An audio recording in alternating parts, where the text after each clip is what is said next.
₹230 કાજુ કતરી કે એટલી મોંઘી કાજુ કતરી મેં હજી મારી લાઈફમાં નથી જોઈ. રાજકોટમાં જંગલેશ્વર તૂટતા જ રાજકોટ મહાનગરપાલિકાના કૌભાંડ બહાર આવ્યા. તો ચાલો જાણીએ જંગલેશ્વરના લોકો પાસેથી કે એ લોકોનું શું કેવું છે. તો તમે પ્રોપર જંગલેશ્વરના? હા, પ્રોપર જંગલેશ્વર. જંગલેશ્વરનું ડિમોલેશન થયું ને એનું બિલ પાસ કર્યું છે. ડિમોલેશન ટાઈમે એ લોકો આવતા ત્યારે એ લોકોનો ટાઈમ શું રહેતો? માની લો ને કે સવારે 10-11 વાગે આવે, સાંજે 4 વાગે નીકળી જાય. અને નાસ્તાના 27 lakh with kaju katri.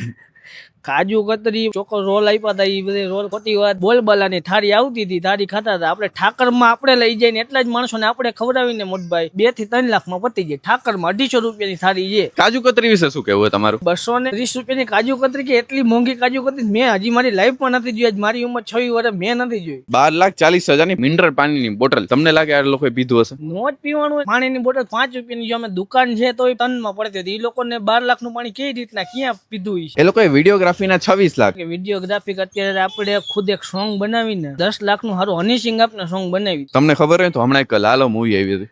Lalo movie આવી હતી ને, એ લોકોનું બજેટ 30 લાખની આજુબાજુ હતું, પણ એ લોકોનું પ્રોપર મ્યુઝિક સાથે એ લોકો 50 લાખની અંદર એ આખી મૂવી બનાવી લીધી હતી. તો તે 26 લાખની અંદર મૂવી બની જાય છે, તો 26 લાખ તો ખાલી એ લોકોએ વિડીયોગ્રાફીના ચાર્જ કર્યા છે આમાં. આ બધું ખાવાની વાત છે, બરાબર. જનતાના પૈસા ખાઈ જાય, ઉપરથી આવે એ આપણે ખાઈ જવાના, બીજી કઈ નથી આમાં લાંબા ટૂંકી લોકોની. અને આરતના ચામાં એક ચાની પ્રાઇસ હશે 18 થી 21 રૂપિયા. તો એ લોકોએ 21,310 કપ ચા પીધી છે. તો 18 રૂપિયા આરાધનાનો ભાવ છે ચાનો. 21 રૂપિયા મેં ક્યાંય નથી સાંભળ્યું. પીધી વાળો એમ કે 50 જણા પીવે, 100 જણા પીવે, 150 પીધી હોય, 250 જણા થાય તો એવડી ચા ના. એ લોકોએ પોતાની લંચની થાળી, જેની અંદર આપણે કાજુ કતરી અને જલેબી ઇન્ક્લુડ હતી, એવી 13,390 સ્પેશિયલ થાળી મંગાવેલી હતી. ના, એ વાત ખોટી છે. એટલા તો અધિકારી નહોતા. ડિમોલેશન કરવા આવ્યા ને, તો એ લોકોએ મેન્શન કર્યું 6.7 લાખની મંડપ સર્વિસ. તો અહીંયા કેટલાક મંડપ ગોઠવેલા હતા અને એમાં શું સુવિધા હતી, તમને કયો આઈડિયો? હા, હું તો અહીંયા રહેતો હતો ને, મારું તો મકાન અહીંયા પડ્યું, એટલે અમે તો બધું અમારી આ લાઈવ આંખેથી જોયું છે, બરાબર. તદ્દન ખોટી વાત. 12 ગાળા હતા.